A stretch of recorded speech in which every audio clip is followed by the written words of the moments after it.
I mean, it's not like that there's a lot of talented guys there. I have fun every time I go out there and do shows. I mean, it's personally, I have certain feelings about the place.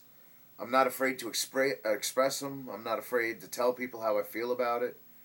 And maybe that's what gets me in trouble sometimes. But, that's how I've done it my whole career is I just express how I feel. And that's what I go with, because I want to see this business grow. That's what professional wrestling is. It's about growing and building. And I mean, you got talent there that I feel like's being underused and maybe not appreciated. Honestly, sorry, that's my feelings. Well, you're an honest man, Mr. Adams. As far as NLW goes, how do you feel about your match with Lodi in the past?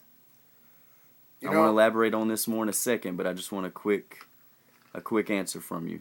A couple words. It was my favorite match to date in North Carolina that I've had.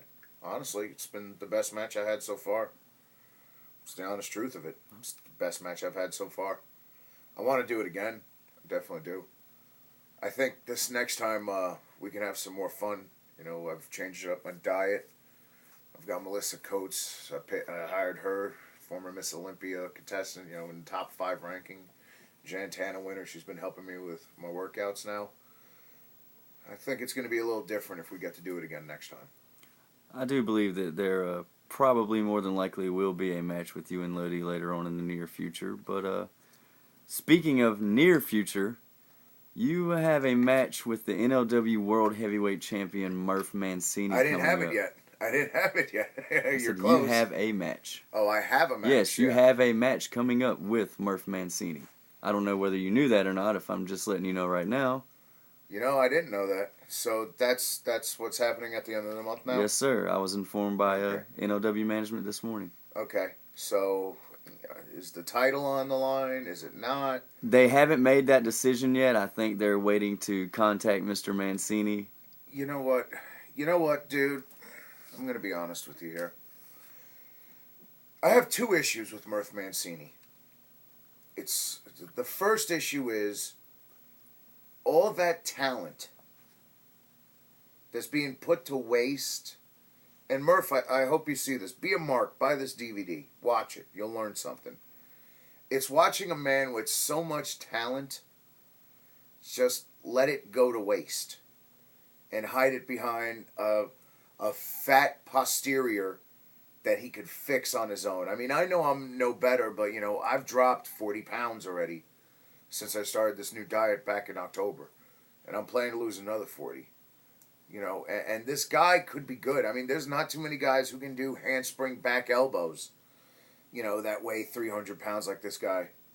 But he lets that go to waste. He really does. And then, the other part that bugs me about this is the fact that he's from New York. I'm from New York. And he talks like the Mancinis run New York City, and especially they run the Bronx. Let me tell you something, Murph. Fact. And if you know what? If you're from New York City, because I got some friends from New York, and I'm from New York, the Italians haven't ran the Bronx in about 30 years. The Puerto Ricans took that over a long time ago. That's why Rodriguez is on the jersey in that stadium, not Mancini. Okay? And you know what? It is going to be fun. And I can't wait for that match, actually, because I can't wait to see what's going to happen when Murph finally has to face somebody that's not 150 pounds, 190 pounds, who's not 7 inches shorter than him. I want to see if he can actually get me up in the air on his shoulders like he does everybody else. I want to see that. I want to see if he can keep up with me.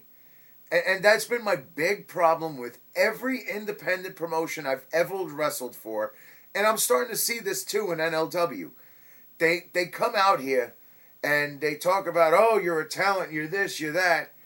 But they're talking like I ain't a threat. Because I am a threat. And I've always been a threat. And they know this. They've all known this. And you know what? I can't wait for this match because I want Murph to see just for himself what a threat I am. I'm the real McCoy. Everybody knows that. So I guess we'll find out at the end of the month. So we'll see what happens with that one. But yeah, it is what it is. You know, if this is a cry for mercy, I promise my success will be the death of you.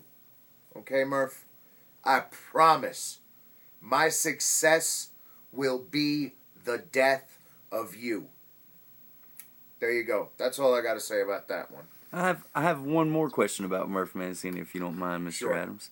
How do you feel about him being a 2-time world heavyweight champion for NLW and a multiple-time United States champion for NLW? Well, here's the thing. Who's he beat clean? Who's he actually pinned their shoulders to the mat without outside interference or something going on? Look how he beat Kenny for the belt the last time when he won the world title. Look what he did to Kenny. You really mean to tell me that Murph Mancini can beat Kenny in 3 minutes? No, he used. You saw it. Everybody saw it. He had to use the gimmick, and hit him with it. Whatever it was, he hit him with something, and that's how he won the belt. He's a coward. He's not a man. He's not a fighter. He doesn't have that instinct in him to fight people. He has that instinct to cheat to get ahead. You can say what you want about me. I know what I am. I know I'm a prick. I know that firsthand, that I'm a prick, I'm loudmouth, and I'm obnoxious. But if I lose a match, it's on my own merits. You know what I'm saying? It's my own merits is why I lose. It's not because I didn't cheat hard enough, I didn't try hard enough. Same thing with Lodi. You can ask Lodi. He was in the ring with me. When did I cheat? When was my feet on the rope? When did I pull out a foreign object? I didn't. I didn't have to. I don't need a pair of brass knucks. These are my knucks right here. 5 of them, and they knock people in the face. I don't need a kendo stick. I got an elbow that'll knock you in the mouth and take care of that. I don't need to worry about weapons. All right? I'm trained by a WWE Hall of Famer. I've done my job in this business, and I've done it well, and I've done it the right way since day one. Let's talk about him. Let's really talk about just how much of a cheater he is and how dirty he is, of all things. How did he get into business? He did it the dirty way. How did he get in NLW? He did it the dirty way. What can he honestly say he's done in this business to even, you know what? I don't care if he's the champion. What gives him the merit to be able to step in the ring with me? That's what I want to know. Why do I have to, why is it me that I have to prove myself to get in the ring with him? He needs to prove himself getting in the ring with me. That's what's really going on here. And I'm not 168 pounds, and I'm not going to put up with it. I'm not going to put up with his little games. I'm not going to put up with his shenanigans. I'm not going to put up with him doing what he does to half these cruiserweights and middleweights in this business. He's a heavyweight, and he's a bully. I'm a heavyweight, and I'm not a bully. I'm just a fighter. Okay? If he's a tank, I'm an unsinkable battleship. Okay? These are my warbirds right here. So, you know,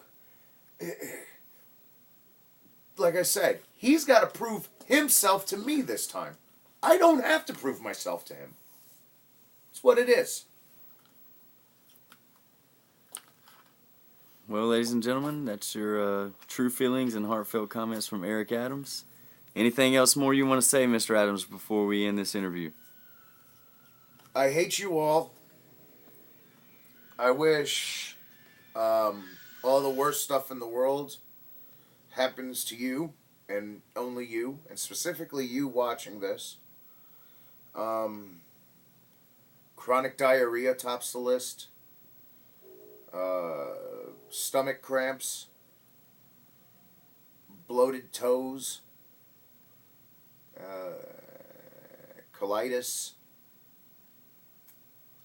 I don't know what else I can think of, but I just hope that all happens to each and every one of you out there. If you bought this DVD, you're stupid. You're an idiot. You just spent $15, 15 American dollars for me to get. You're an idiot. You spent it on me. Who am I? I'm nobody. I'm me. That's it. You could have bought a Kurt Angle DVD. You could have bought, like, the life story of Mickey Mantle. You could have spent that money on anything else in the world. But you took your $15 and you gave it to me. Thank you.